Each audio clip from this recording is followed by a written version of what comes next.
হরে কৃষ্ণ, রাধে রাধে। বন্ধুরা কেমন আছেন সবাই? আশা করি সবাই ভালো আছেন। আমি অনেক ভালো আছি। তো বন্ধুরা, আজকের রেসিপিটি হচ্ছে সজনে ফুলের পকোড়া। তো বন্ধুরা, এই সময় এই সজনে ফুল খাওয়া খুবই উপকারীদায়ক একটা জিনিস। তো আপনারা অবশ্যই বাজার থেকে এই সজনে ফুল কিনে আনবেন এবং আমি যেভাবে আপনাদের রেসিপিটি দেখাচ্ছি সেইভাবে রান্না করবেন, খুবই সুন্দর হবে খেতে। তো দেখুন, প্রথমে আমি ফুলটাকে ভালোভাবে ধুইয়ে নিয়েছি, তারপরে আমি দিচ্ছি 2 চামচ মতন বেসন, আর দিচ্ছি স্বাদ মতন অল্প করে লঙ্কার গুঁড়ি, আর দিচ্ছি বড় সাইজের একটা গোটা পেঁয়াজ কুচি, আর হচ্ছে রসুন কুচি।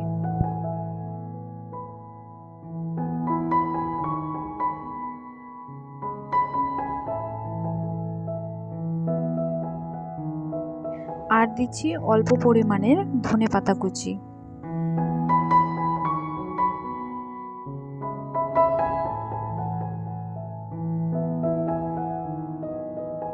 আর দেব স্বাদ মতন নুন।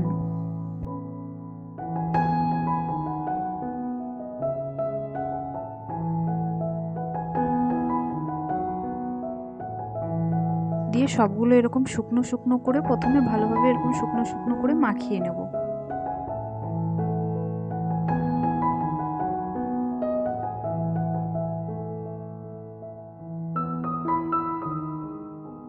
তো দেখুন, আমার শুকনো শুকনো করে মাখানো কমপ্লিট। এবারে অল্প পরিমাণে সাদা তেল দিয়ে আমি খুব ভালোভাবে আবারও মাখিয়ে নেব।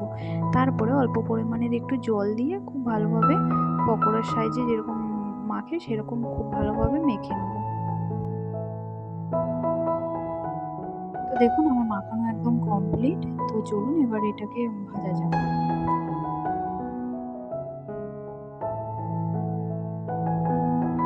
তো আমি এখানে কড়াই বসিয়ে দিয়েছি, কড়াইতে সাদা তেল দিয়েছি, তেলটা গরম হয়ে গেছে। তো দেখুন, আমার সাদা তেলটা গরম হয়ে গেছে খুব ভালোভাবে। এবারে আমি অল্প অল্প করে পকোড়ার সাইজ করে অল্প অল্প করে দিয়ে দেবো। তো সবগুলো এরকম আমি দিয়ে দিয়েছি, অল্প অল্প ছোট ছোট করে দিয়ে দিয়েছি। তো এবারে এটাকে খুব ভালোভাবে লাল লাল করে ভেজে নেব। তো দেখুন, একদম লাল লাল করে একদম ভেজে নিয়েছি। তো এবার নামিয়ে নেব। তো দেখুন, আমার রেসিপিটি একদম কমপ্লিট। তো আমি যেভাবে বানালাম আপনারা অবশ্যই বাড়িতে এইভাবে বানিয়ে খাবেন, খুবই টেস্টি লাগবে। এবং এই ফুলের পকোড়া খুবই উপকারদায়ক একটি জিনিস, শরীর খুব ভালো রাখে। তো দেখা হচ্ছে পরের ভিডিওতে। ততক্ষণের জন্য টাটা। হরে কৃষ্ণ, রাধে রাধে। ভিডিওটি ভালো লাগলে অবশ্যই একটি লাইক করে দেবেন।